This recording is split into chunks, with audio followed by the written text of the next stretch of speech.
So my session today will be a bit different. I imagine because I'm coming from the angle that you guys are all going to go internship, then graduate soon, right? So then I think back about my own experience when I first came out, and then I didn't know anything. And there's some things that I think should have been covered. So as I reflect back, I want to cover these short topics. Of course, not fully in detail, but at least it's enough to give you a start to on like how to think about it, right? I'll be doing it in English, so if anyone, because my BM, I haven't spoke to anyone in 1.5 to 2 years already. I've been in my room for quite some time already, so it's a bit karat already, right? But I have no problem with communicating it. So later in the Q&A, if you want to ask any questions, you can feel free, lah. Okay. Okay, hold on. Let me just set up something. Okay, fine. So these are the considerations before you start any digital entrepreneurship lah, or a business in general. Right? This is coming from my background.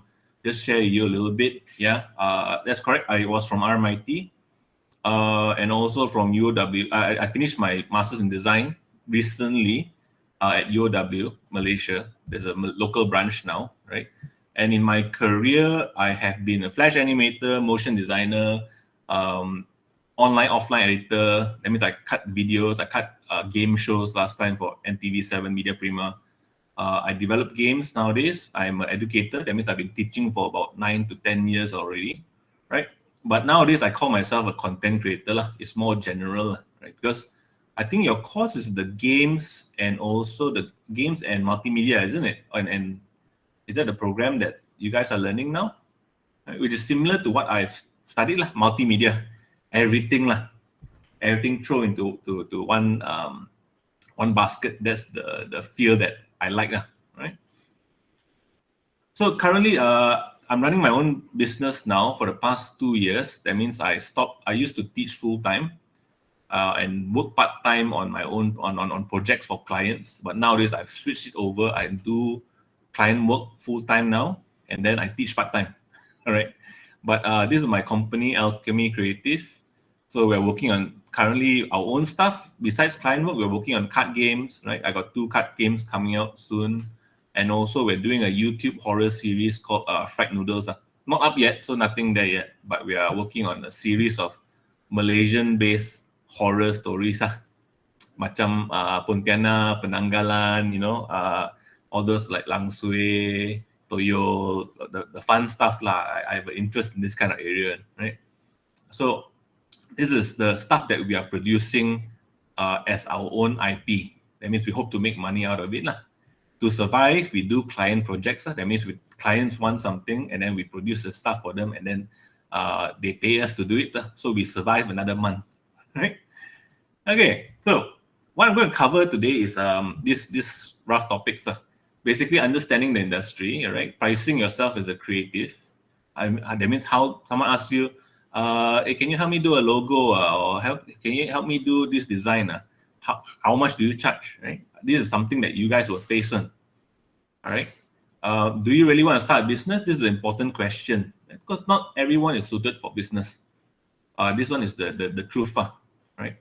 And starting and running a business. So if you say, yes, you really want to start a business, how do you start it and how do you run it and how do you keep it running? Right? You don't want to start something and then 6 months later, tenggelam already, right? So this will cover the how-to. And then I'll touch a little bit about the new world opportunities for creative industry. That means like things that were not around during my early days, right? Which is around now, and how people can make money out of it, right? And then of course, understanding yourself is a huge area which I want to cover as well. And then where to go from here, after the talk, what can you do? Sorry, one of my fur kids like to kacau now. Let me put her down. Okay, so this is what we're going to cover. So I want to start off with understanding business, right? So the first thing you need to know, as someone who's in this line, is that creative content is a business. Otherwise, it's a hobby, right? If you're not making money out of it, that means you're doing it as an interest. Okay, it doesn't have to be clear lah. Because although this talk is going to be a lot about money, money, money, money, so it's going to give me the impression, it's going to give you the impression that I'm very money minded, right? But if you do want to start a business, you do need cash. You do need cash to start. You do need cash to continue, and then the objective is to make money, right? So that you can continue doing what you want to do, right? Unless we want to, unless we want to live with parents forever, lah, which I hope not, lah, right? So this is the next fact of life. You are always working for somebody, no matter what, right? I'll give you an example. You join a company, you work for a boss, correct? The boss tells you what to do. If you start your own business, like what I did, I find for clients. Now I work for the client. The client tells me what to do. So even though it's my own business, yeah, I'm still working for someone. There's no getting around that, right? Even if you decide to say, okay, I'm going to be a farmer and grow kubis in the forest somewhere, right? I start my own little farm. You still need to sell your kubis in order to make money, is it? Unless you say you want to stay somewhere remote and then never talk to anyone, then you're really your own person. But otherwise, right, we are always working for someone, right? This one is pricing yourself as a creative. Right? I'm going to cover like how do you value your own time and your work, right? There is no fixed market price, I would say, right? There might be some market averages, and then every country has a different price, right? But I would find this way is a good way to consider how much do you want to charge people for your work and your time, right? Let me just cover. Let me jump straight. Wait, okay. These are examples of recent Facebook job posting that I found around. Right? Of course, I blur some of the details, right? But you can see that typing Perak, graphic designer salary now is not fantastic, right? It's 1,200 per month. Not to say that it is that amount, but people are offering this amount, right? Graphic designer 1,500 to 2,000. Right? Gantung kepada creativity and skill. Do poster for social media, must do video editing some more. Right? Age, okay, diploma, blah, blah, blah, blah, blah, blah. Yeah. There's a lot of requirements, no? And these are the requirements of the course that you're studying, I presume. I think you guys will be learning video editing, right? A bit of graphic design work, motion graphic. So the salary does not look exciting from here, honestly speaking. Of course, I would say these companies are underpaying people, right? But they're not only that, no, there's a lot.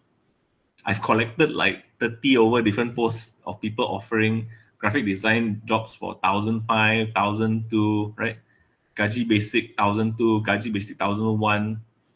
Right? For 100 ringgit more, you must do videographer work, photographer, marketing, copywriting, dan macam-macam lagi.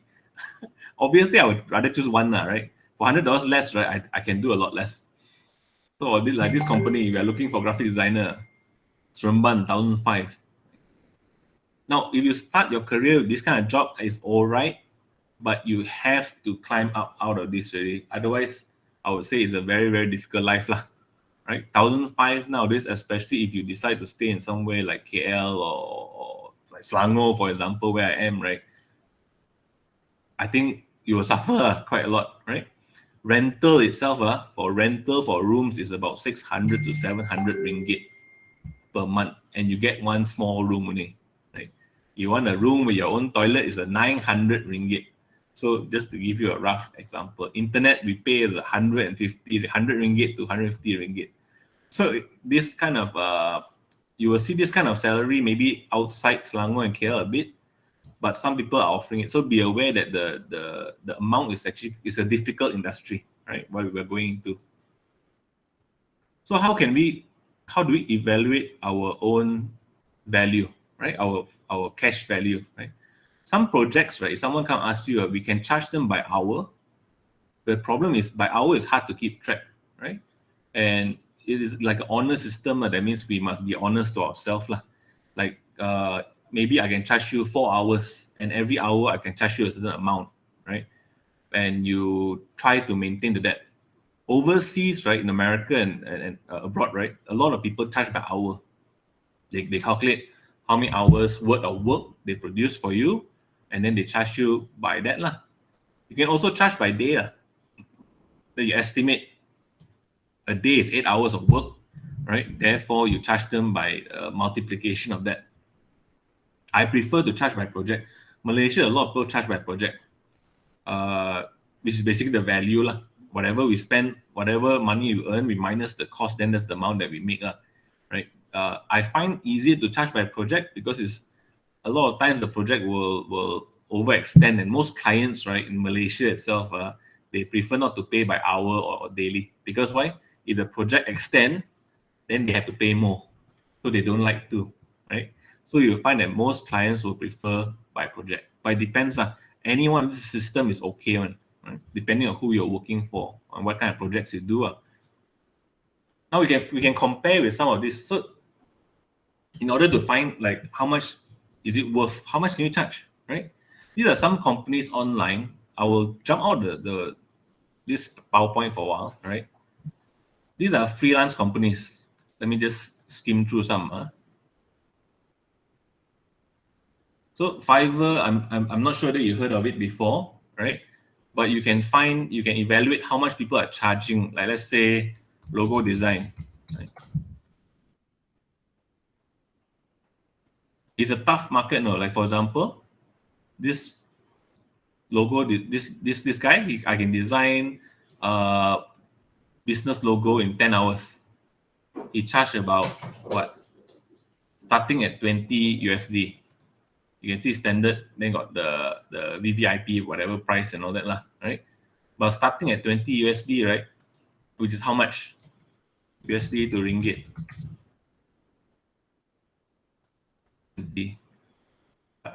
80 ringgit. They'll do designs for 80 ringgit. And these are quite nice. Right? So people can start, I mean, businessmen are already looking for this kind of people online already. So the price is not fantastic, but if you can do it fast enough, then I think it's okay lah, right? And these companies, right, or these people offering the services, right, they will take in a lot of orders and they will pump them out. They're like a factory, like, in order for them to make money out of their price, they will have to produce very fast, right? Which means they have to be really good lah.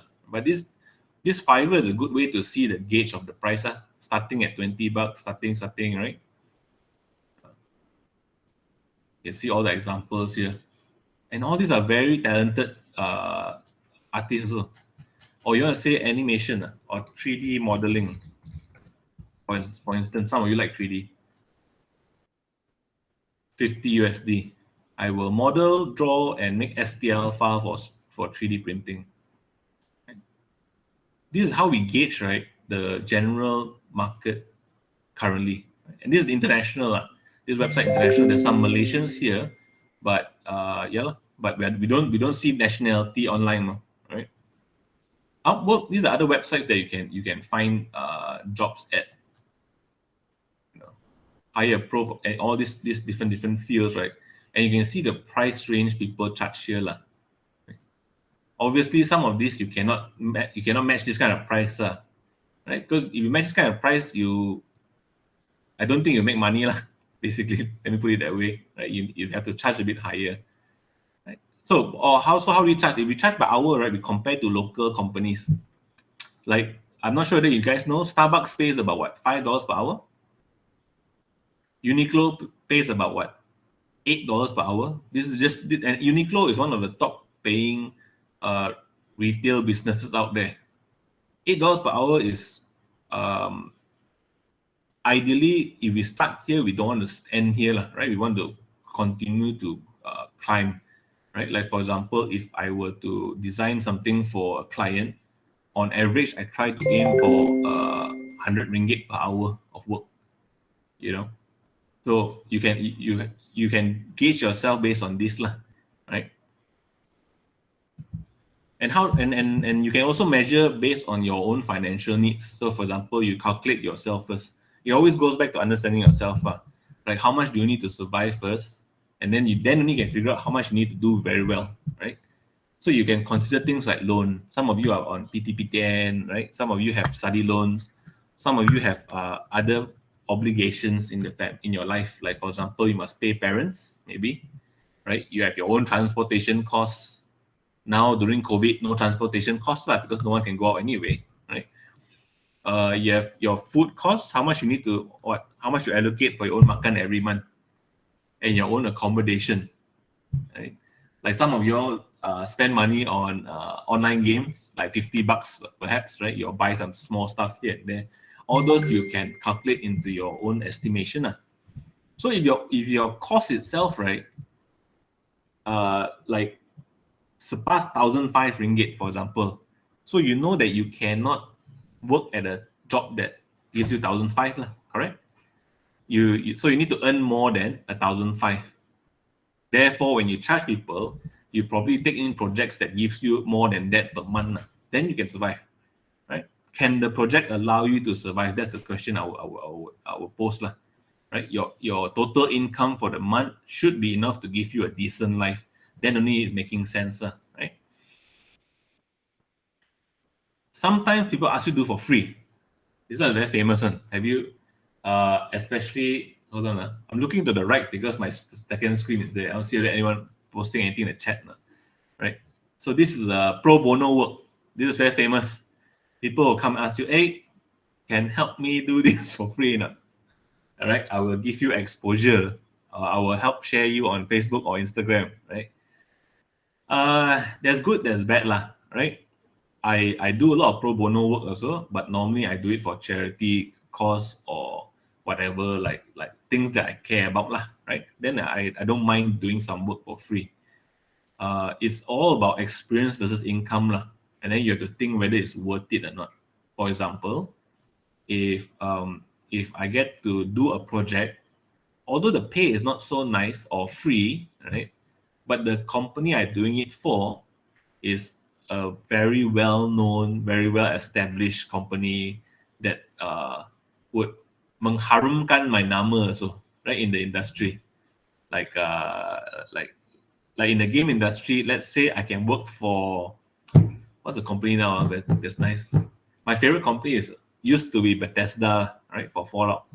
Now if they say, can I do something for them, small one, right, for free? I said, oh, of course, sure. Then I can tell people that I worked for this company before, right? So it helps me in my later projects. But if it's some small company coming here, hey, can help me do for free, I help share your reputation. I help share you with other people. Then you have to think whether or not worth it, right?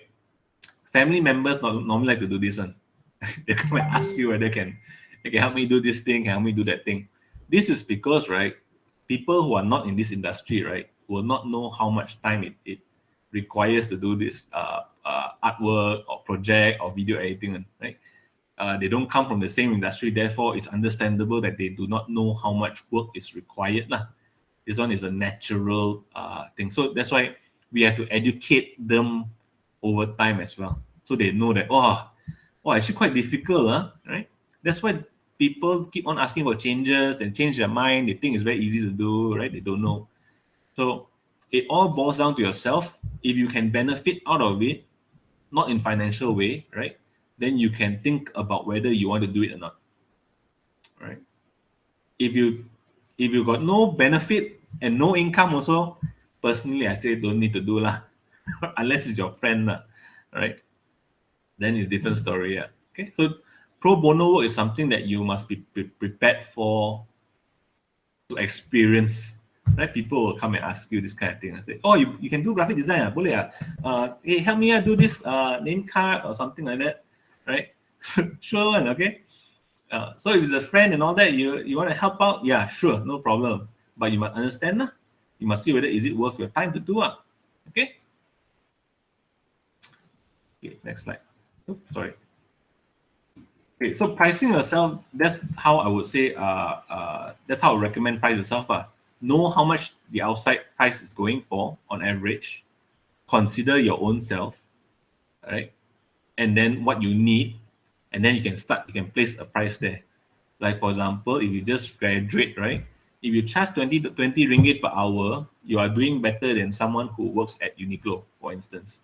If you are a junior, just came out only, when you get more and more experience, you got a nicer portfolio, right?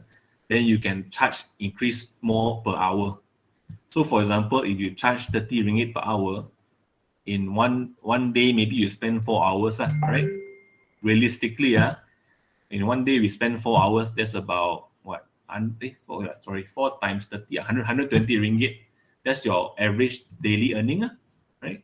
Now, if you can earn 120 ringgit, right?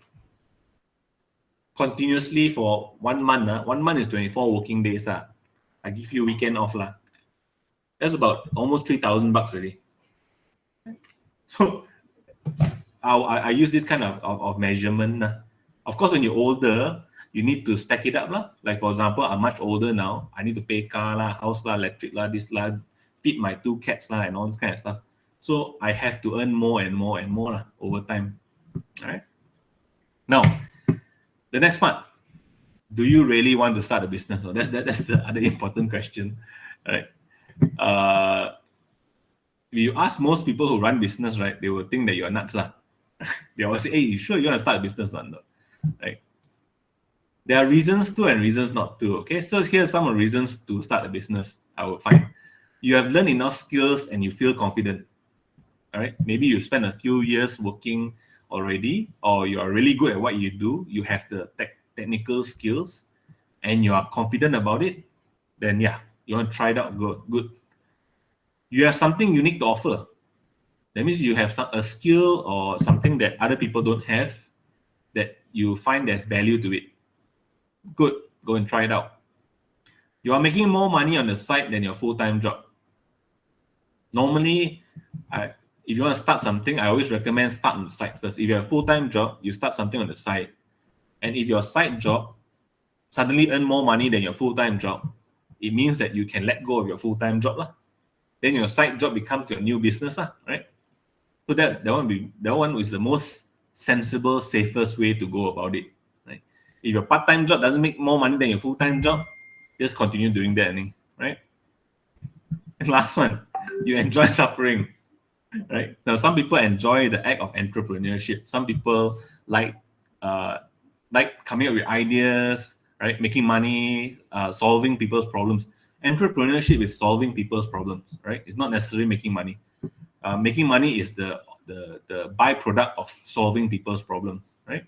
You see a problem, you see something missing in the market, you provide that product or service, you make money out of it. All right, that's entrepreneurship in its definition. One of its definitions. Why I say suffering is difficult. I can tell you that. Right? It's difficult. Everyone I know, all my friends, I'm almost 40 already, right? All my friends who are in business line, right? All of them will tell you the same thing, right? It is difficult. Reasons not to. I like this picture here, right? I didn't want a 9 to 5 job. Now I work 24/7. This is really entrepreneurship, right? Or what it's like to run your own business. Reasons not to start a business is you don't like your boss. You want to be a boss. This one is common. I've had friends who think this way. They don't like the boss. They don't want to listen to people, so they want to become their own boss. So this is not a good reason to start, okay? You want work-life balance. So this post over here on the right, this one represents that. If you work 9 to 5, yes, sometimes you're overtime and such like that, right? But there is still some balance. When you work as you start your own business, right? You will find that you are working non-stop because it's for yourself, right? If you don't work, no money, senang, right? So it tends to push you to keep on working. So if you want work-life balance, you must think whether you want to start business or not. Maybe later in your business, maybe after a few years, your business stabilize, right? Then senang sikit right? You got some manager or something like that to help you run. But in the beginning, the first I would say 5 to 10 years, right, is a struggle, right? You have friends that want to start something. Some of you might be at the age where you got like 3 or 4, friends, rakan, right? And you'll say, hey, Joma, kita start something, right? Then I would say better not, because you end up no friends. Starting a business, right, with friends, majority of the time end up everyone fighting each other, right? Especially because everyone is a different individual, everyone got different needs and different commitment. It might not be the same throughout life. So be careful about starting something just because you have a bunch of friends that want to start something. Okay. Or the last one, best. You want to sleep late and wake up late. So you want to start your own business. Gone case, like, cannot, right? Unless you're working a night business, then different story, right? So these are reasons you shouldn't use if you want to start your own business. Okay. I will give these slides to Jason and then he can share with you all if you all want to, just to remind yourself. All right. This is my daily routine, just to share. All right. I wake up at 8:30 usually. I set alarm. That means I wake up every day. That means Saturday and Sunday as well. I don't sleep. I try not to sleep in. And then I start at about 9 o'clock. That means I brush teeth, everything. Although I'm work from home, I have to follow this schedule. It's a discipline kind of thing. I will normally work all the way until 1 a.m. 1 a.m. But of course, in between also, yes lah, I got mandi, I got eat breakfast, I got eat lunch, I got cook some stuff. But generally, almost no, we have to work long hours, because the logic is there. You put in your time, you get money out of it. You don't put in your time, you don't get money out of it, right? So if in order to finish projects and get stuff done and what, we actually work really long hours, and it's not suitable for everyone, right? If you want a more balanced life, you can adjust it, right? But it does mean that you get less done in a day, which means to less income. So it depends on your personal requirements and and your where you are in life, basically, right? That's why you must understand yourself as well. Yeah, this is what I feel sometimes. All right, burning Elmo. Okay, so, and what I learned about running business, most of the time you don't get to do what you enjoy doing, right? It sounds very negative, right? All this stuff I'm saying, but it's just the reality of it. So I'm supposed to encourage you to go into entrepreneurship. So I don't want to give you the impression that I'm saying don't do it, right? But these are some of the realities. I want you guys to go into it, but survive long into it, right? You don't get to do what you enjoy doing. This one is real. I'm by trade and profession, I'm an artist, right? But when I start my own business, this is what I normally do.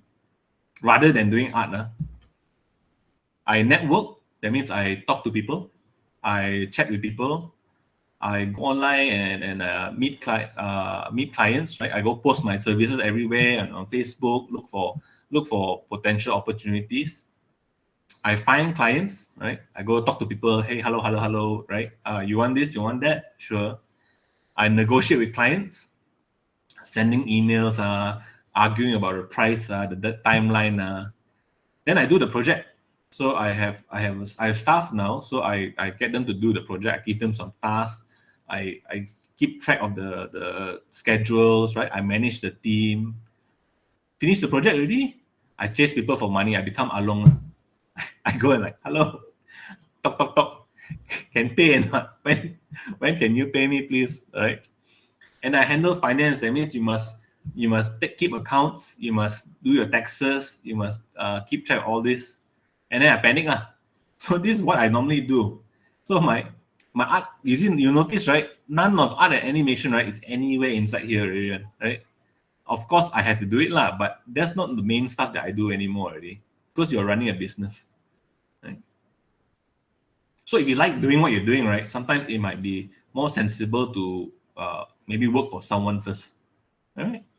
Because the moment you transform it to a business, it's a whole new ball game already. You are dealing with this more than what you love to do. Right? Why do I still do it? It sounds so terrible, isn't it? But I can control my expectations and I can break out. Meaning, like, my strategy is to build a business and make some products which I can try to break out. It means hopefully can make a lot of money out of it, right? I do client project, I make money out of it, yes. And at the same time, I spend more time to create products that maybe have value, and I can like generate more income from there, lah, right? And you can control that. So for example, if I want to slow down for a while, I don't want to keep on pushing myself, I can reduce the amount of work I do, lah, right? And then, but for me now, because I'm in my growth stage, right, I have to put in extra hours to continue to work non-stop, right? So the flexibility is what I think I like about it. It's exciting, and I've learned how to enjoy networking with people and looking for opportunities, right? So that's me. That's my personality, right? That's why I'm still doing all this, despite I complain so much, right? Yeah, I still find it fun. Now, sorry, let me just check. Sorry, I'm very long-winded. I just hope I don't run out of time, right? So the starting and running a business, how to, this part is not normally covered, but I think it's very important for you to get an idea of it, right? So how do you start a business and how do you run a business? These are questions to answer before you start, when you want to start a business, right? You say, yes, I want to do it now. Okay, cool. I got skills, I got talent, I got confidence. But what is your product? Is it you? Or what can you sell? Are you making something to sell? Are you making are you doing animation for people? That's my business, right? What can I sell? I'm making card games also, so that's what I want to sell. So what is your actual product first? When you start, for you guys, right, it'll be yourself lah. You'll be offering services for the most part, right? Second is do you really need partners? Can you do it alone? Sometimes some people, you need their skills, you can just hire them only. You don't really need to have a partnership per se. Because once you're partners, right, that means like if two fellas start a business, 50-50, right? If one fella say east, one fella say west, then where you all go? We all go south, is it? No, right? So sometimes it might be a good idea to retain control of your business. And if you need certain skill sets, you negotiate with them, like a project basis, right? You don't necessarily need to form a partnership, man, because it's hard to break up a partnership, right? Like break up with boyfriend girlfriend like that, susah. Third one, can you afford it? So this one I think Jason mentioned, funding and all those, right? So can you afford to start a business? That's the key, right?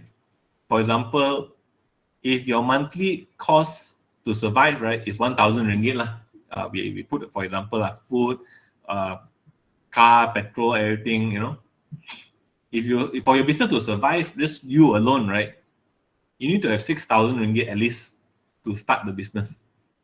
Otherwise, you're burning, right? So can you afford to start a business? That's the question. Like, for example, for me to make the card game I show you guys, right, I need about 20 to 30K just to print the cards. If I don't have that amount, right, I cannot even print my product. So tricky, right? You need to be able to afford to start a business, which means you need to calculate and plan first, right? How long do you want to give yourself? This is an important question. We always plan to start, right? But we never plan to fail, basically. This is the way to put it. What happens if the business plan doesn't work out? Can we survive or not? Is it easy to survive or not? Right? Maybe I'll say 6 months. If 6 months my business don't make profit or don't make any money, right, I have to start thinking whether or not do I want to terminate the thing. Although, yes, I'm in multimedia and art creativity, I have also run business. Like I've run a car wash before. I've run a laundry business. I've also run a restaurant before. 2 of them didn't work out well, right? That's why I realized that I also have to plan to when do I want to quit, right? For example, I run a car wash with a bunch of partners, right? And it didn't work out because why? Everyone expected the business to straight away earn money. But after 6 months, didn't earn money, then we had to think whether do we want to put more money in or not, right? That means for me, I decided not to put money in. I pull myself out. That means I lost my investment. But that was because we did not expect not to make money in the beginning. So we have to have a time limit for ourselves. I gave myself a time limit. I said, okay, dah sampai kan, still no money, then okay lah. I remove myself. So you have to know when you want to quit as well. Have a plan. Not to say that you want your business to collapse, but you must have a plan also, right? When and how to end it, that's important, right? So you have certain terms and conditions that say, okay, it's been 6 months now, we have no money. Okay, all the partners understand that we either put more money in or we decide whether or not we want to terminate. If we terminate, don't end the friendship also, right? Sometimes this will happen when you close business, everyone not happy with each other because why lose money?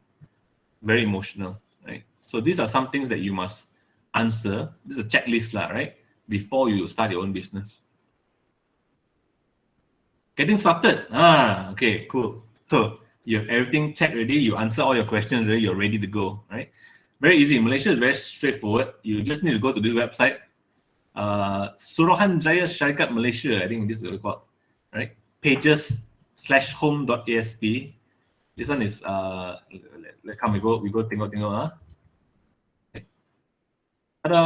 Very ugly website to be honest, but very complicated. So you can see that you can just register a business here.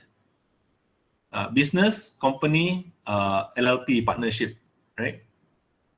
I think I'll go into this afterwards, but you can just submit your name of the company, do a searching so that your name of the company don't clash with someone else, right?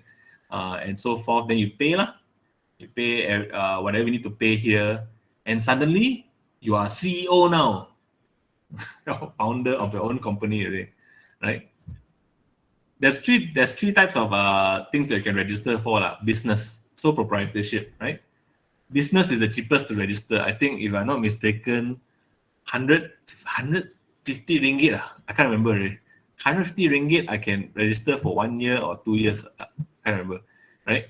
So this will make you a business entity. You can start business already, right? You see Sendirian Berhad, right? Those company names like Jason Wong's Sendirian Berhad, right? Those are companies. Companies cost more to register, right? Companies cost more to register because you have limit. You're protected to a certain extent, right? You need to hire company secretary. You need to do accounting. You need to pay auditor to check your company finances, right? So that one comes out to a few thousand. So for most of us, if you're doing freelancing, right, or we start our small business, we can just register for business. This is the cheaper option, right? The difference between these two is if someone sue the company, just say you do something really, really bad, right? And someone sue the company, they only take the assets from the company. If someone sue your business, they are suing you directly already, right? That means if you sue me, I got house, car, whatever tied under my business, they got problem, right? So you have to be a bit more careful here, right? But for the most part, we don't expect to do that, correct? So normally, if we start up small, right, we just want to go to, we just start with the company, right? You can read up more about this online. There's a lot of Google links about it, right? The differences and stuff. This is new one, so this one I don't know a lot about. So limited liability partnership, that means you have more than one person. A few of you want to start a business, then you all can sign up for this one. If I'm not wrong, this is about 400 ringgit plus, right? To register business, murah ni, I think 70 a year, if I'm not mistaken, right? Then every year you must top up, you must renew. Don't forget to renew. Don't register one time and then think it's forever. Have to pay one, right? So getting started is super easy. After that, you can go put your name card already and tell people that you have a business, right? That's the fun part about it. These are the not fun parts about it. Then we need to think about things like setting up your bank account, right? You need to learn basic bookkeeping. This one thing a lot of us artists, right, we forget. The accounts and all that kind of stuff. If you invoicing people, if you collect money, right, you have to declare your tax, right? So we need to learn about taxes as well. And we need to learn about this process of quotation and invoicing. How do you bill people, right? How do you get money out of people? These are the few things that I think have to be included in every art course or whatnot, because we deal so much with it. And then I had to learn it the hard way. That means I go ask people, hey, how, right?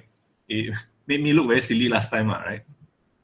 So keeping track of your finances, learning about taxes, and the process of invoicing people is important things to know, right? This is partially also self-finance knowledge as well, right? So before we go into entrepreneurship or making big business deals and all that, right, we have to deal with self-finance and basic finance. Okay. This is an example of a bookkeeping, an easy way to bookkeep for yourself, right? If you have the slides, you can use this to keep track. So, sorry. Every entry or every transaction, right, I'll keep record of it. Right? So and whenever someone pays me, like Syarikat ABC give me 100 ringgit, right? So I'll list it down there. Syarikat DEF give you 100 ringgit, I'll list down there, right? If I have expenses, would be like I pay people for work, right? Or entertainment is like I bring clients to makan, parking, petrol, book stationaries, or I buy software or whatever, right? I list down in the expenses. So roughly every month I'll know how much I spend. This is fake one, by the way. This month I lose money, right? So I just do a simple bookkeeping for myself, so that when I pass it to my accountant to do the submission for tax at the end of the year, right? It's easier. Sorry, in every April or June, right? It's easier for them to submit for me my tax, all right? And I can do it myself, though, technically, if I really wanted to. But yes, although it's strange, this talk suddenly become this kind of suddenly, why got this accounting thing and all that? But I think it's a very important part about entrepreneurship and running your own business. Right? Keeping track, learn how to keep track of your own finances. This is very important, right? This is the simplest format. There's many formats out there, but this is one that works for me. This is a daily log, if I'm not mistaken, it's called. Right, where everything that happens, I just log down. Money in, money out, money in, money out, money in, money out. And then I keep all the receipts, right? Malaysia, you must keep receipts for 7 years if you want to prove that anything. Oi, spell wrongly, not taxi. Taxes, tax. There's S there. This Lembaga Hasil Dalam Negeri. This one, every April, you see your parents start to panic. All the adults will like start to berpeluh already, because why? We have to submit our tax claims, right? And every country works on taxes. So this is just a rough explanation of how taxes work. I don't know, maybe you guys have some class that covers it, but I didn't have last time when I was young. So I think it's important also. Just to cover some basics, how our tax works, right? Is depending on our income per year. That means January to December, how much money we take in, right? We earn. We have to we will be taxed accordingly, and we have a progressive tax system in Malaysia. That means if you earn up to 5,000 ringgit, you don't pay anything. Then for the next 5,000 to 20,000, you pay 1%. Then for the next 20,000 to 35,000, 3%, right? How it works is like this. Got this explanation here. So for example, right, if we work, just to give you an estimation, if I earn $52,000 per year or 4,300 a month, this hypothetically, if you earn this much, I will pay for the first 5,000, nothing. For the next 15,000, I will pay 1%. So it's 150 ringgit. For the next 15,000, I'll pay 3%. Right? For the next 15,000, I'll pay 8%. So 8 times 15, so 1,002. And then here, I earn 52, right? So I'm in between here. So 52. So for the next 2,000, I will be charged by 13%. So the total tax that we are paying will be about 2,000 ringgit for that year itself. Every month, your company will automatically deduct from you 171. Right? This is important to know, because last time when we first get our first pay slip, like, why got deduction? Suddenly kena tolak this magical thing called EPF, and then we deduct SOXO, and we deduct our tax. So it looks like someone stole our money, but actually it's natural lah. Okay, so this is how tax works. So this category, right? Every year in April, all the adults will collect all their receipt, and then they will submit so that they will bring this amount down. Right? They will reduce the amount. So if I pay, for example, instead of earnings 52, right, I can claim back maybe 5,000 because I bought computer lah, I bought this, I bought that. So now we reduce down to this much, so we pay less tax. That's why it's important to understand how this works, right? And even if you're not earning big money, right, you should declare your tax so that officially you are a working person. That means you have a record somewhere. I got one student, he's 30 years old now, never declared before. So suddenly he has to declare now, right? On paper, it looks like he hasn't worked for 10 years already. So people will question him, lah, right? If you want to get bank loan or anything, right? You might have money, but people ask you where your money come from, right? Because on paper, you've never declared tax before. So in order to be a good law-abiding Malaysian citizen, we should declare our tax per year, lah, right? So this is important information to know for any person going into business, right? Okay, this is how we build people, how we tell people, okay, how the business process works for us, right? This is you as artist. Let's say you start your own business, right? Someone say, can you help me do a picture of a rabbit? Okay, cool. You will send them a quotation first. That means a document to say, rabbit drawing, RM500. Okay. Then sometimes the client will send a purchase order. That means they say, yes, we want you to draw this rabbit for RM500. Right? And then, okay, so you do for them, you draw for them, cantik, right? And when finished ready, then you send them an invoice, right? Rabbit drawing completed, RM500, and they will pay the invoice, right? And then they will sign sometimes you sign a delivery order. Most of the time, the way from my experience, right, I've only done it, I only do this too. I send them a quotation, they approve it, and then at the end of the project, I send them an invoice whenever I need payment from them, right? These are the two important ones. How to do a quotation and invoice? If you go to Google, right, you can type in things like quotation format. You'll see a lot of different quotation format. You can customize it, right? Quotations is okay, no problem. It's just how much this will cost, right? It's a document. Invoice is the one that's important. Invoice, right? Invoice format look almost the same. Invoice, if there's anything that you need to know, is you must have invoice number. Right? This one is important for you. You must have like 1, 2, 3, 4, 5. So you can put like INV-001, 002, 003. Because you need to keep track. If you did not register a business, you cannot send an invoice. It's illegal. Not illegal, but it's wrong. Because why? Only businesses can send invoice. And if you don't register a business, a lot of companies will not work with you. Because they want to pay a business. They don't want to pay Nur Afifah, right? They don't want to just pay Nur Afifah RM500 to draw a rabbit for them. They want to pay a company, a legal company called Nur Afifah, all right, or whatever name you choose, right? So when you don't want to do freelance, you just need to register a small, simple business, all right, so that you can invoice people. And when you invoice people, you have to keep track of your invoices. Like I show you here, this is my earlier thing, right? This is my invoice 001, Syarikat ABC, pay me through Maybank, that's up to you. Pay me through Maybank, RM100.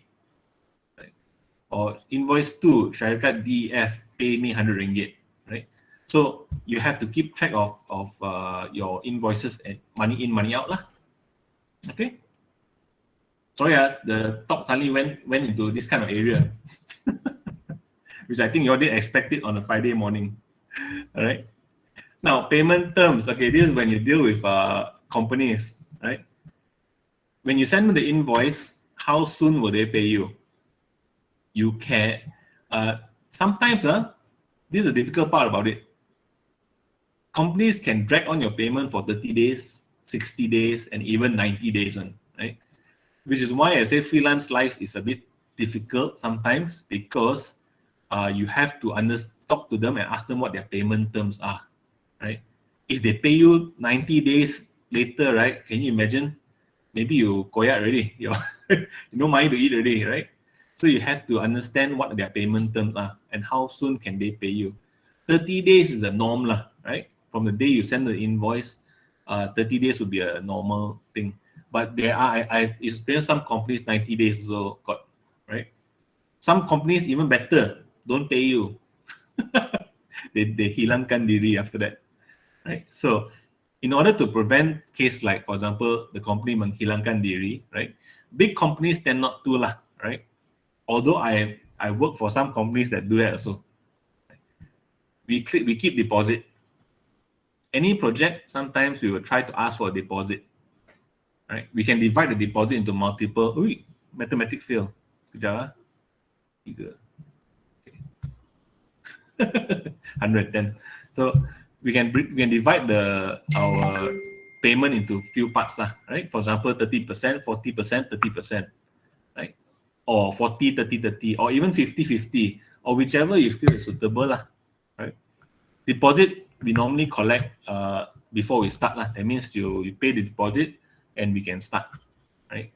40% is like if we create our what we call milestone. That means we say, I show you this, I will claim this much money from the project. And the final one is like when you finish the project, then the client will pay this amount, right? This one is the hardest one. Sometimes some clients will disappear. I can tell you that Malaysia, we don't have much protection for this kind of field, right? But we learn from experience what kind of people you can trust. Right? That's why I got some clients that pay me constantly, so I work harder for them, no problem, because I know they will pay one. Right? But there are also people who try to cheat, no harm. So deposits also good lah, because the client also protected. If the client pay you 100% in the beginning, right? Tomorrow, I can lari also as the person doing the art, right? Let's say I got the money already, what? I disappear lah, hilang.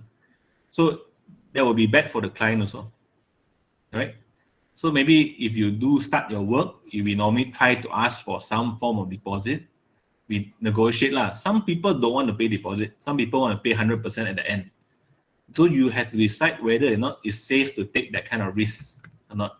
You know, it's dangerous if, like, for example, for me, if I have to pay staff, if I have to pay for like I need to download some files or buy some things online, right, to do the project, I will insist on the deposit one, because otherwise, if the fella lari at the end of the day, I come up with my own money to do the project, he lari, I lose money doing this project, right? So we consider how to ask for deposits, right?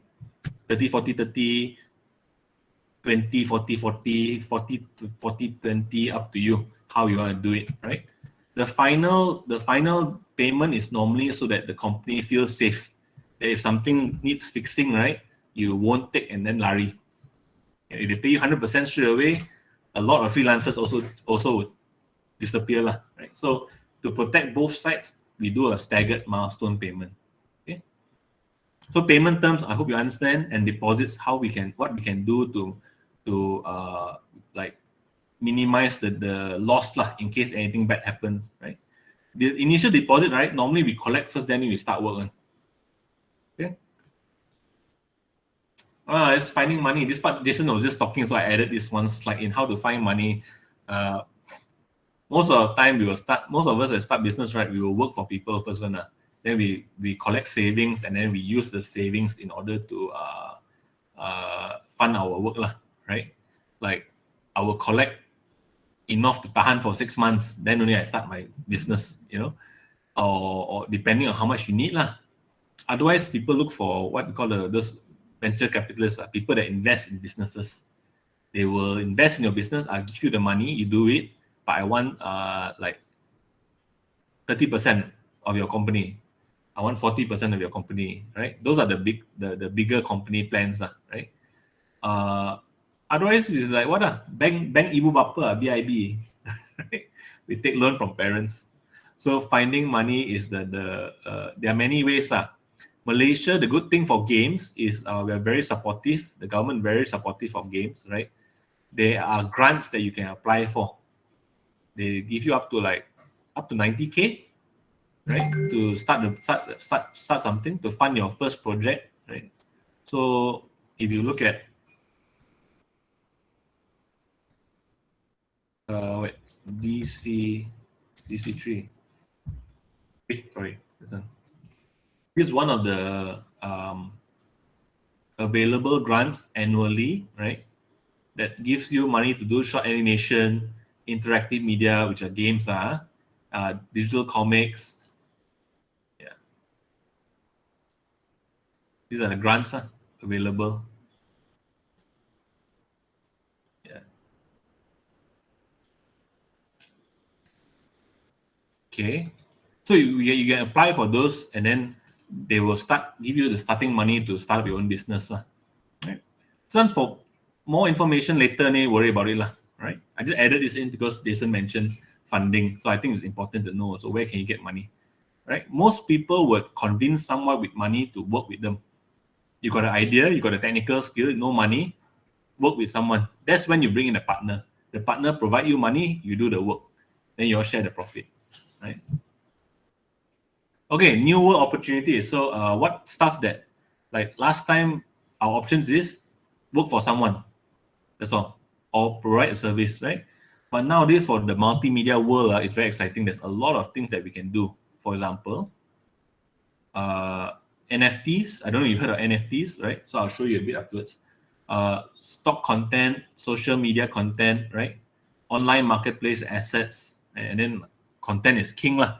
I'll cover a few. So NFTs. Let me just jump out for a while. What's an NFT? Nowadays, this world, very interesting. If you are into cryptocurrency and big blockchain technology, artwork can be sold online as a non-fungible token. This part is a bit confusing, but basically you can sell artwork, which is someone can buy artwork from you and own the rights to it, like this one, and then they can keep it like a collector and they can trade it with it. Like this artwork, right? You can see that this is one of the NFT marketplaces. There's many around. So this is one of the oldest, most established one. So you can see that this guy been trading it, right? Guess how much this artwork? Let's see. 0.4 Ethereum. If you know blockchain, Ethereum is a cryptocurrency, right? This artwork is worth 1,000 USD here, based on the current price. This animation, so people can sell animation nowadays. That's quite interesting. I show you another one. CryptoPunk.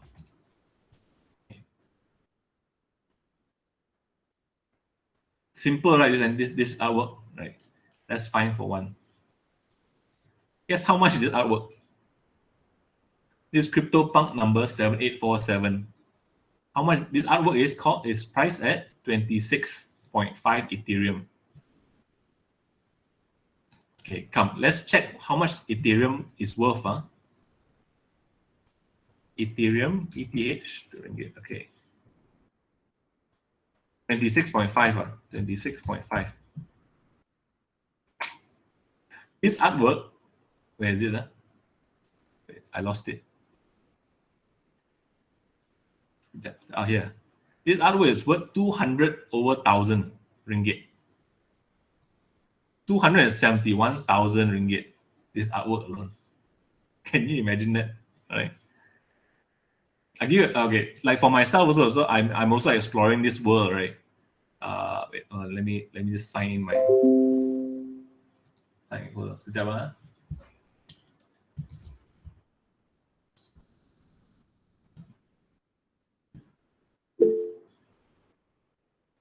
Yeah, this is my collection. So I've only sold one only lah because I had no time. So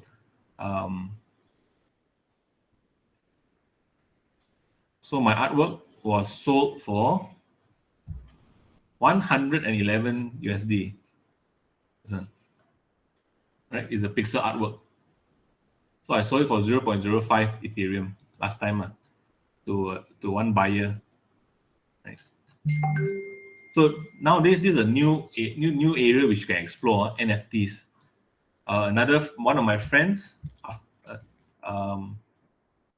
foundation, this guy, this is one of my ex-colleague lah, right, from my early days, and my classmate in college also. So it will be quite interesting. Keep contact with your classmates, right? This guy sold his artwork 3 Ethereum. In total, if I count right, he made about 300k ringgit really, just selling NFTs. But NFTs are very beautiful, lah, of course, right? He's a technical designer. Jason raised a hand. Yes, Jason.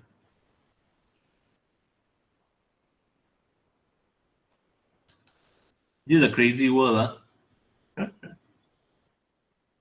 But it's a current is a current trend, right? Then we have yeah. Is he typing?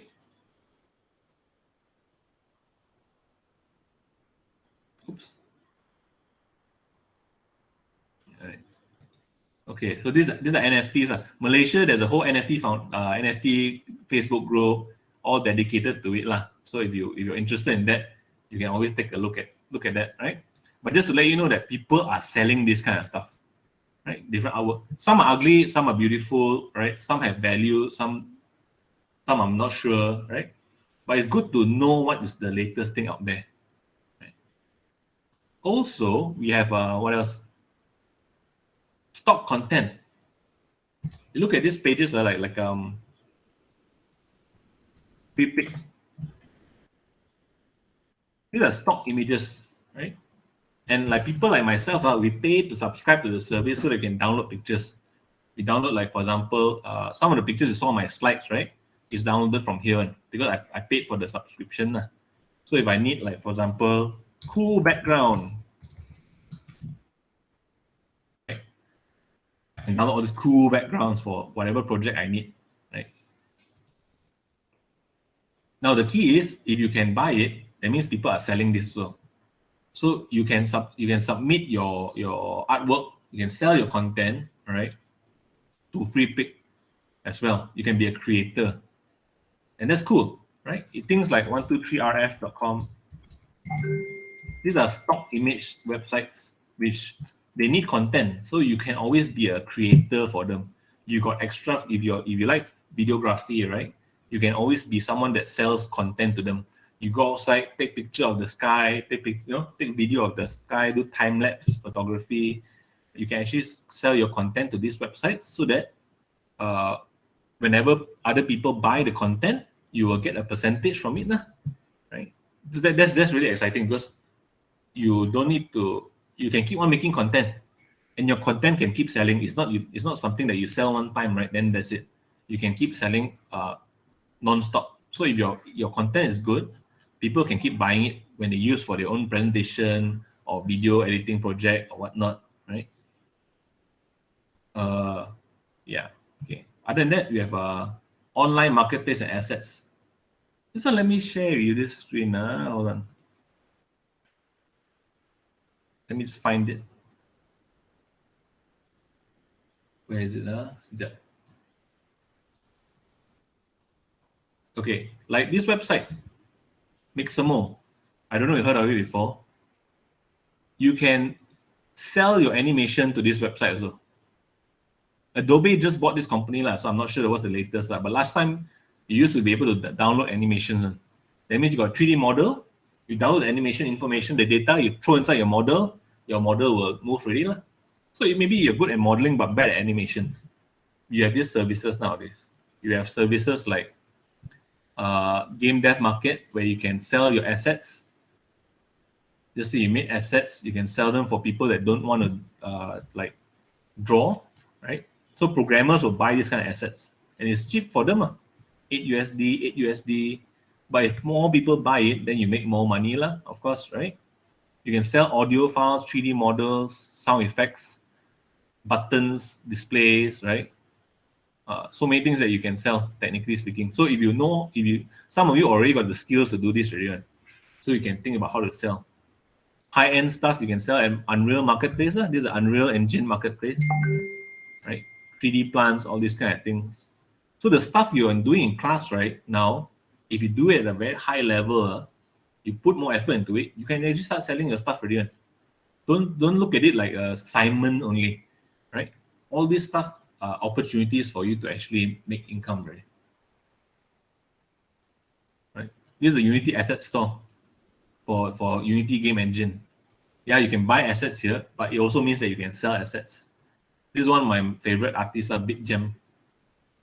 So he's selling these hand painted assets, which are very beautiful. Right? Ooh, sorry. Yeah. So some artists would use as reference, see how he do it and learn how to do it, right? By selling this for 20 USD, this whole set. And some people will find it affordable to buy, right? Because it's useful, save time for them, right? You can even sell games and stuff here also. This is the itch.io. If you don't know, a lot of indie games are here, horror games and stuff. So you can sell games here. I myself also, I sell I sell this one game. This is a A4 game. You print out yourself and then you go and play. So far I made about not much 9 USD, but it's a free. I put it for free game and then people just donate right? But you can sell anything you want online nowadays. So anything that you create, right, can have value even up to now. That's the cool part about the modern day creative industry. That you can create value in anything nowadays, right? I mean, you saw that picture, right? The crypto punk character, 271,000 ringgit. Okay, can you imagine? Just for that. So content is king nowadays. TikToks, YouTube, Instagram, right? Webtoons. I don't know if you heard of Webtoons. Webtoons is where you can read comics. If you're a comic artist, you like drawing, or you like reading, you can read, all right? But if you like creating, a lot of these creators, they are paid by Webtoons. If your comic, when you upload comic, you join Webtoons, right? You upload your comic. If it's free for people to read, right? But if you hit a certain number of viewership, right, they will actually pay you they will pay you a basic salary, right? If you join their program, if you hit like you're popular or people follow you, they will pay you. And if I'm not mistaken, the starting pay is about 2,000 USD. So you imagine, right? Sorry, hold on. Oh shit! I didn't see the chat. I was looking at I was stuck above there. Okay, later I'll come to the chat questions, right? Sorry, no wonder nothing moving there, right? Okay, so but I'll continue first. So 2,000 USD, imagine, right? Per month, you just produce your content, right? That's 8,000 ringgit, That's a good life rate. That's a lot. That's a lot of. That's like a senior staff really kind of salary, just by doing the things that you love. Just that you have to keep doing it, and you must keep improving, right? So yeah, I got nothing on webtoons because I'm no time to do it, right? But it's a very interesting area. Any kind of topic you have. There's some Malaysians here. So for example, can I search for fishball? I don't know. You all know fishball. Fishball. Okay. Here's my giant nerd boyfriend. So this is one of the more popular Malaysian artists that's doing well in Malaysia, doing well overseas also, right? So she has 2.1 million followers. So they have a schedule Monday, Wednesday, Friday. So if you can keep up, right? Yeah, it's just how much content she has. They'll be paid by webtoons. So the creators program, excellent money, isn't 8,000 ringgit. I had to work very long before I got this kind of salary. Okay, yeah. So the point of this whole slide is basically nowadays there's so many ways to make money out of your content, right?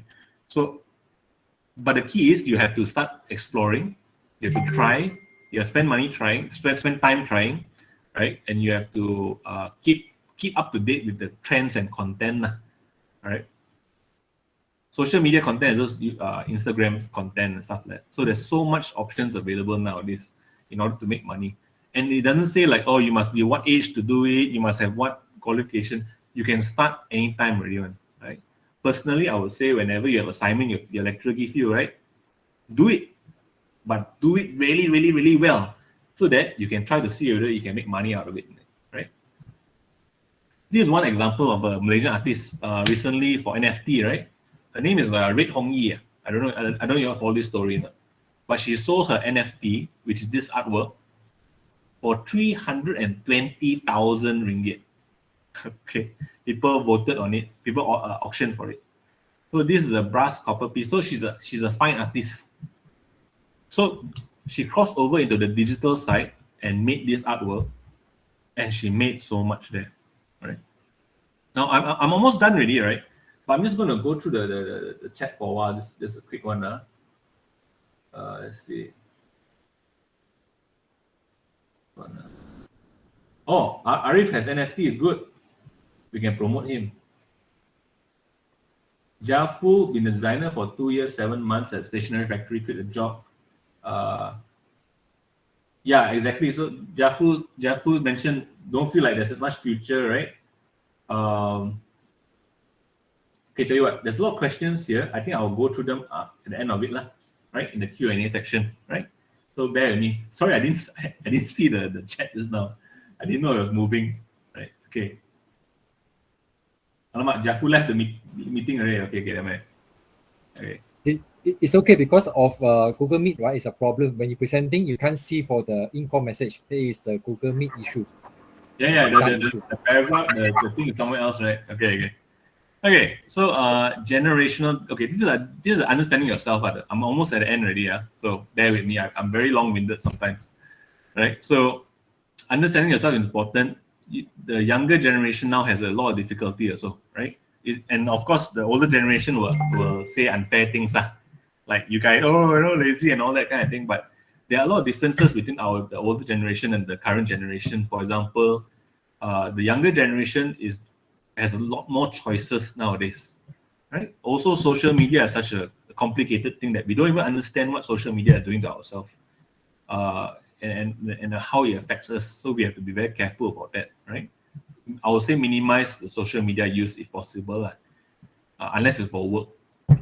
Inflation also is a crazy ass thing, right? Like for example, our starting salary last time, I started my first salary was about 2,000 ringgit as a graphic designer. Now it looks like some graphic designer dropped 1,500. So not only did it not go up, but it seems to have gone down in some cases, right? And then cost of living is so expensive now. So then it's tricky, right?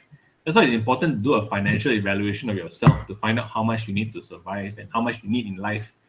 How much do you think you'll be happy earning, and then you work towards that goal. Okay, these are starting to enter the tips, right? Specialization versus generalization. Right? How good must you be, right? Do you be a specialist or do you be a generalist? Specialist would be someone who, like, for example, I focus on art, drawing, painting, digital painting, and concept art. That's my area. So you do it every time, every day, and you become really good in one thing. All right. Generalist is like myself. I learn a lot of different things, but I'm not fantastic at one thing. All right. So got pro and got cons, right? The first thing you need to know is specialization. You can earn a lot more. If you are specialized, you can earn a lot of money, for sure, right? Because you can do certain things, but do it really, really, really well. So you want to focus on 3D, you do 3D all the way. Generalists, like myself, I see it as it's good for people that want to do different types of projects, right?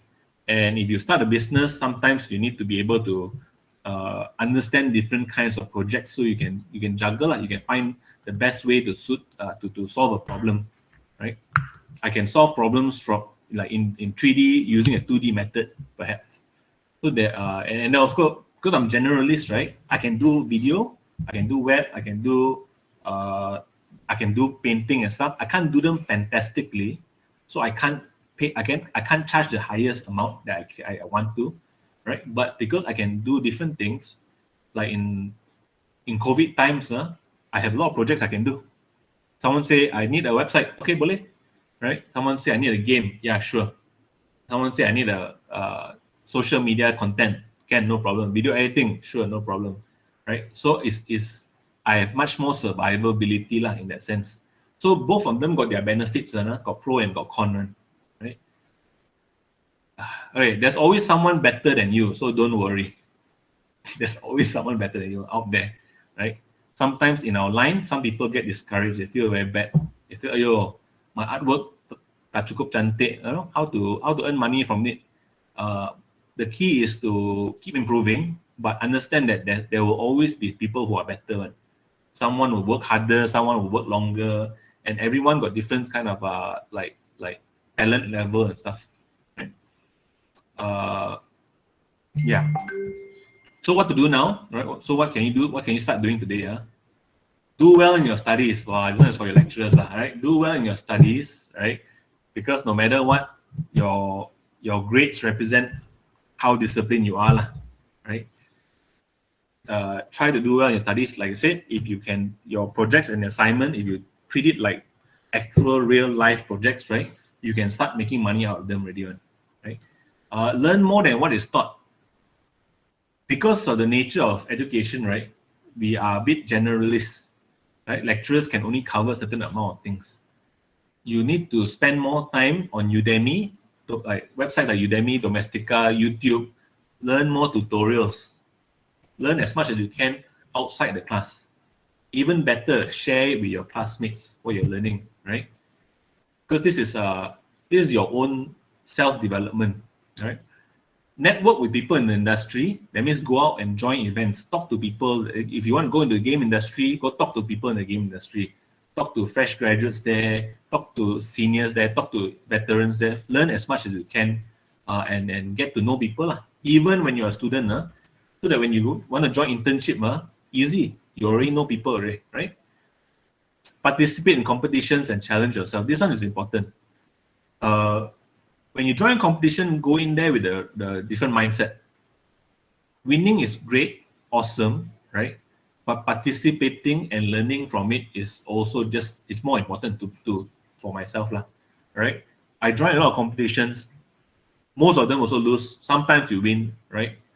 But of course, on your resume, you only put the times you win there, right? So it looks very beautiful. So, but the most important thing is you must challenge yourself and keep the habit of trying. And if you don't win, don't get discouraged. That one is the most important thing. Some people don't win, then they depress for like 1-2 months, and then they koyak there for a while, don't do anything, right? So when you join a competition, you're doing it for yourself, right? That's the best mindset I can imagine going into it for. Pro tip, you must have a LinkedIn, right? People look for each other on LinkedIn nowadays.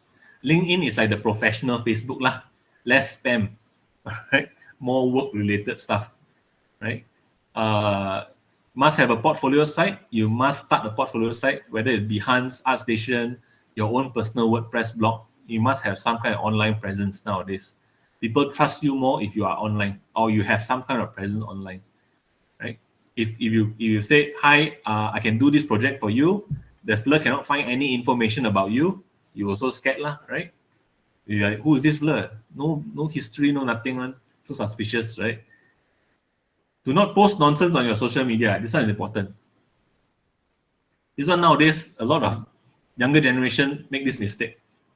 Whatever you put online is there forever. It's forever there. Any picture of like you doing silly stuff, right?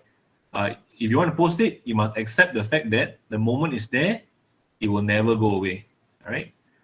And bosses, employers will be looking at your social media, right? Even though you hide it, you put what security, whatever. If you're not careful, you will slip up, and it might cost you some opportunities. So be very careful about this one. Especially when you want to complain about people, you don't like this flirt, don't like that flirt, right? Be very careful about this thing, okay? Don't listen to Guru Cepat Kaya or Scheme Cepat Kaya, right? A lot of things need a lot of work, right? They become Cepat Kaya because they sell you the program to become Cepat Kaya. So they Cepat Kaya lah. So that's why Be very careful what you learn, okay?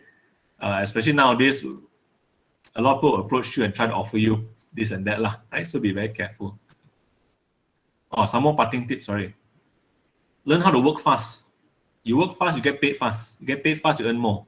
And you can do more work. Logic, right? Build your value. How much, like I said earlier, you work at Uniqlo, your value is basically 8 ringgit per hour, right? You develop yourself, you get more projects done, do more projects, you build a reputation, your value goes up very fast, right? People pay you more for your value. Always consider what is your value, okay? Your value in like your quality of work, your ethics, your speed, right? Your networking skill, all this will be your value. Right? You learn more tutorial online, you increase your value because you can do more things, you can do things better. This I highlight in yellow because this is the most important thing.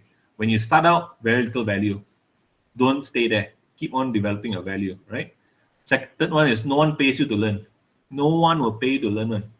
This is if you work 9 to 5, right? 9 to 5. You want to learn after dinner or whatever, that's when you invest time to learn yourself. Right? Companies seldom pay you to learn. Save or invest more. This one is more a financial thing. Like this one I realized when I started the art world, right? My family comes from a business background line. So I'm the black sheep of the family. Because my accounts was terrible. So my father said, okay lah, you do what you want to do lah. Right? So one of the things I learned that if you cannot save, your habit is not saving, right? You have to make more. Best if you can do both. You can make more, you increase your value, earn more money, you save money or invest it, right? But when you first start job working, right, you cannot save money or invest. You will just have enough to survive only, right? My first job, every day I eat my office on top of 7-Eleven, every day eat fishball only. like not healthy, that's why rambut all gugur already, right? So eat Maggie mee, all this no good. So the key is to make more lah, right? Eventually you reach a stage where you can make more money and you can save and invest. That one is how you start to make money as an artist. No choice, because people don't simply throw money at you as an artist. Ideas are worthless, execution, everything. This is important. A lot of people put too much, they put too much hope on their ideas, but if you don't execute right, the idea is worthless. You can have the best idea in the world, right? You don't do anything, right? Next month, someone else do it, right? You're like, oh, regret. Right? So you can have ideas, but you have to execute, and you have to execute fast. Your idea is not super valuable. Everyone else can have the same idea. Any idea you have today, right? There could be 10 people in the world out there with the same idea at the same time. Just who will do it first and who will do it better. Right? And start somewhere. Right? Start somewhere. Start today, start tomorrow.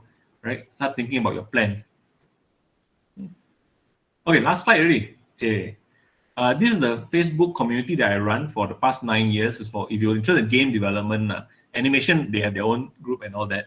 But for game development, you're looking for internships or jobs available, right? This is a hub for students, Malaysian students, graduates, game developers. I can say almost maybe 80% of game developers in Malaysia are inside here. So you're looking for internships or companies, right? You'll see a lot of job postings around. You can like the page, follow for news, but more importantly, join the group. You just type Games HQ as one line, right? You can find the links here, right? So this will, if you're interested in this field, do consider joining this group. Or you want to contact me or anything, you can always contact me through any one of my social media links and such, right? Okay, now I'm just going to go through all the chats that I missed out. Jafu, Jafu's not here anymore, right? But let me just read up his comments. I don't know if you can see. Yeah. So he's been a designer for 2 years. He said he doesn't see the future there. They paid the starting salary based on academic qualification, and they paid on how long they stay. So 1 year at 200. Yeah. So he quit to further study. Yeah. Some Malaysian companies' system is unfair. So that's why he says that's true. All right. obviously, if employees can pay less, they'll pay less, right? But then again, because you just started, your value level is lower. Therefore, people will try to press you down, right? But you must start somewhere, no matter what. You must start somewhere, and at the same time, you must keep developing yourself. Then your value goes up. You can have access to more better paying jobs, right? Like a game lah. You start off as a small little fella, right? With a small sword, wooden sword. You go fight with what? You fight with the tikus, right? You kill 10 tikus, you slowly level up, right? You don't start the game and then you fight the big boss already, right? So you have to start somewhere, regardless of what. So hopefully, with the better qualification, right, and better skill sets, maybe Jafu can find more higher value jobs available, right? Muhammad Arif has an NFT collection. Interesting. I will promote here. Crypto Sharks. Oh, okay, cool. Yeah. Hopefully, you're making money. Baru start. Yeah. Baru start this week. And saya ada design lagi. Ada design, upcoming design lah. Oh, are you on the NFT groups? There's a Facebook group and all that. Ada join? Tak. Okay, you join all those groups and you promote yourself there. NFT Malaysia. There's one group called nfxt.io.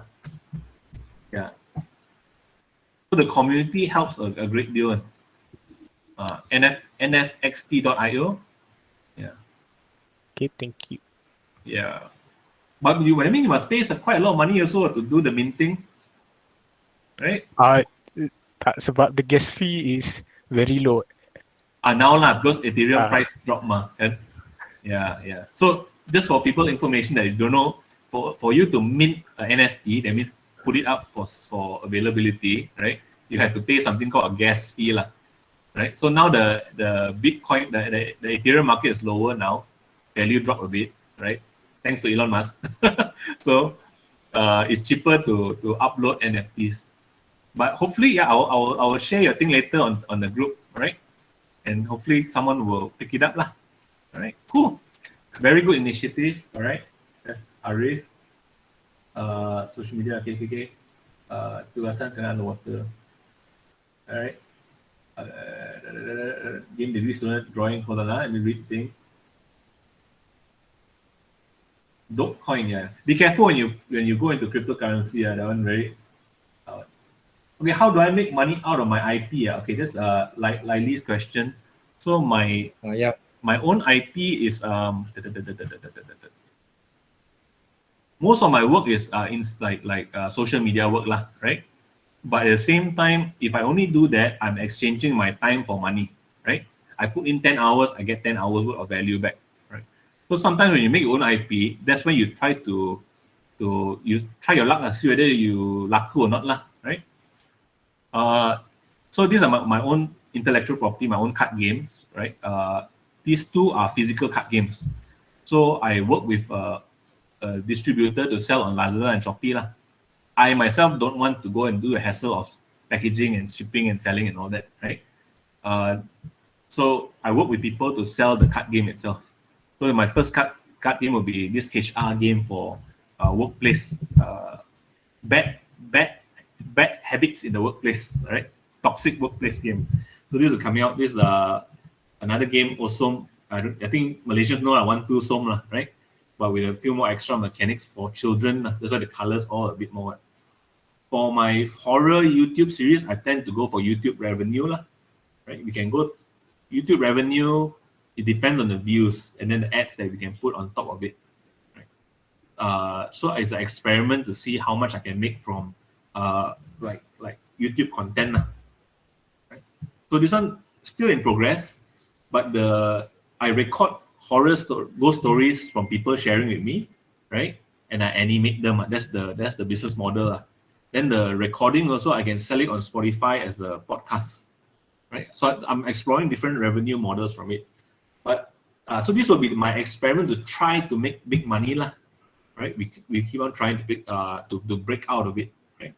Otherwise, if the normal model where I do work for clients, right, is just trading time for money, right? So I will juggle both. I need the normal job to pay my staff, to pay myself, right? So the bank don't come and take my car away.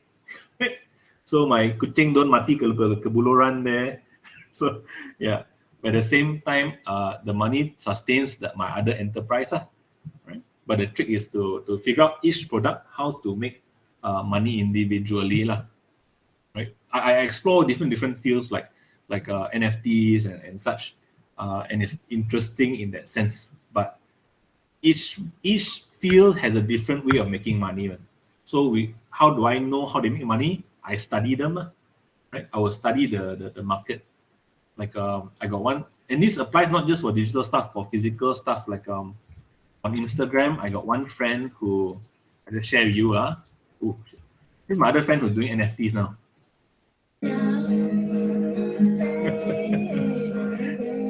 Right? It's I don't know why, but maybe someone will find value in it, lah. Right? So I got one more friend who's selling candles. No, nonsense. Yeah. Right. So he's selling candles. So before he sell candle, what he do? He go Lazada, Shopee, he study 120 different sellers first. Right? He sell on Shopee and Lazada. So he study all those sellers, find the average prices, try to break down why people like the product, so that he can figure out his own market price, where can he place, how can he position himself, right? So so that's the things that I will do also lah, but for digital lah. So I'll study things like YouTube views to revenue, right? How much can we make? YouTube money calculator, right? Or like how much does how much? Yeah, calculating YouTube monetization. There's one website, I can't remember the name now. You can calculate how much an average, right, a YouTuber can make. You can type in their name and stuff. So we will try to calculate lah, right? Potential earnings and stuff like that. Then we see whether it's worth our time doing lah, right? Because if it's not worth the time, we don't make money, then it's a hobby lah. Just like I said. If you don't treat like business, then it's a hobby already. Does that answer your question, Riley? Yeah. And so every medium got different ways of generating income, right? So you have to figure out what lah. Okay. Oh, I've been talking for 1.5 hours. Anyone have any questions in regards to this? Now that I'm looking at the screen. Any more questions? I think you share a lot, Ivan. Yeah, I tend to popet very, very long. Yeah. I think it's good sharing. Yeah, those are things that I find I did not know when I came out to do lah. So I had to learn the hard way lah. Yeah. All right. Okay. Any more questions for everyone? You can always contact me online. Ivan. Yeah. One last question. Yeah. Okay. From your experience, how long did you target for this business? I mean, how long that you can see your business can grow, or you should stop? Normally, the current company that I run, I've closed down companies before, right? But normally I would say maybe 3 months to 6 months. It depends on how much savings you have, lor. Yeah, like for example, if I have 3 months, I got home loan, car loan, and all those loan, I must all the bills to pay. So if I have enough for 3 months, then 3 months will be my factor already. Otherwise, I have to go back to working already, a full-time thing, or find for other source of income. Yeah. Well, for me, I do a few things. I also sell like Wacom hardware and stuff like that. So it's easier for me to survive because I got multiple income stream. So I subsidize my income left and right lah. I also teach part-time, so that one helps a lot also, right? So my bills, yeah. So while I'm trying to experiment with like coming up with my own IP and making products, right, I have to sustain myself through part-time teaching, selling products, and also like doing client projects lah. Which is why my sleeping time is is a bit upside down. Yeah, and I'm sure you all can see from the webcam, right? My eye bags, right, is like I'm a panda bear. Right? Yeah, Your mata is so small. my eye very small, very small. Yeah, so I wouldn't recommend it for most people, right? So, but I started very late in my life. Yeah, so that's why we have so much liabilities, kan? As we are older, we have more liability and more things to worry about. So for you guys, personally, I recommend people start work first, learn a bit, maybe 3-4 years, then you might be ready to start something already, right? You might start considering that. But you start working for people, so you learn the things that you normally don't do, like dealing with clients, working with people, getting new clients, right? You learn from the office kind of environment. Yeah. Like you guys when you guys go internship, right, for the fresh graduates, uh, try to join a company that you imagine yourself running that kind of company. That would be the smartest thing to do because you want to go in there and you want to absorb all the information as you can, right? But of course, if you cannot find that kind of company yet in this current market, COVID and all that, right? Do anything you can to generate income money, right? Then later only worry about everything else. But start somewhere, yeah. Yeah, because no matter what, right, we need money to survive, okay, at this situation. So therefore, you secure your financial first, then your interest and your aim, right, never stop one. You can do it at any time, okay, when the time has come, the opportunity. That's important. Yeah. But to answer the question, I think 3 to 6 months usually lah. Yeah, if 3 to 6 months I don't seeing return, right? I must be doing something wrong already. Yeah, and I must rethink my strategy again already. I closed a restaurant last time in 6 months. Yeah. Because sometimes for spin off company they put 3 to 5 years to see the progress of the company. So that's why I ask you how about our industry, right? Because like you said, kita tak nak lah dah nanti we cannot bangkit balik kan, susah juga. So we have to at least 3 to 6 months to see the progress and how to modify of our strategy, right? Yeah, 3 to 5 years is for those tech company or bigger industry, kan, where they have investors and they are the multi-million-dollar kind of like investments, right? Then generally speaking, they need 3 to 5 years to see whether they can break even or not because their factory lah, their equipment lah, machine lah, you know. Yeah. Sustain, right? So for us, yeah lah, 3 months, I think. For independent company is okay lah. For the short period. Right. The good thing now is because everyone used to work from home, so we save a lot on a lot of things already. Yeah. Yeah. I can tell you a lot of companies, right, in the future, even after COVID, right, they will continue to work from home because they are already used to it. They realize that I pay office for what? I have to drive here, drive there, you know. I have to spend money on parking. Even for staff also, there's a bit of benefit, but the staff must be disciplined. Because the staff pick up, you start work, you don't have to pay for parking, right? You don't have to pay for toll, don't have to pay for petrol. Yes. Yeah, actually it's quite beneficial. So one things we cover, right? I think working would be different forever already. Right? Yeah, it's true. Yeah. Of course, some companies still need to work in office because of certain reasons but for some of the smaller startups, they will consider working remotely already. Yeah, because they have to pay rental as well for the office. Yeah. Like working from home, you don't have to pay those things. Got its own kesusahan juga lah, making sure everyone doing work, you know, this kind of Yeah. but of course, depends if the company can manage those kind of problems, then they definitely would have no issue continue to do that lah. Yeah. Like you yourself, Ivan, how? I work from home. I have one staff and one intern. So my staff is they're all staying in their own place. So we check. They just update me daily through WhatsApp, and then maybe on Fridays later on I will have a meeting with them on Zoom. Just to show update, keep track. Yeah.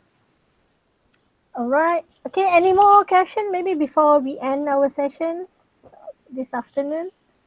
Okay, no. Yeah. I mean, you can message me anytime on Yeah, my yeah. contact lah. Yeah, your email and you also have Facebook and your Insta. Yeah, Yeah. my email is my email. Wait, Mm. hold on. Yeah. My email is Oh, And okay. important, right? So to join the community here, especially, right? So sesiapa yang akan pergi latihan industri, okay, so dalam lah, so ada banyak opportunity, right? So Yeah, for Game you to HQ. get the industry, okay, the game industry. yeah. I can show you that is the group. All right. So we Game have HQ about Malaysia. 2.7 thousand people, which is Quite a lot. basically the industry. So yeah, so we have like updates, industry updates. We have job posting to the artists, stuff. That is very important. Yeah. All the job posting will be here. Look to hire community executive, manage Discord and social media. Right. So there's all this kind of like opportunities around that you can keep track of lah.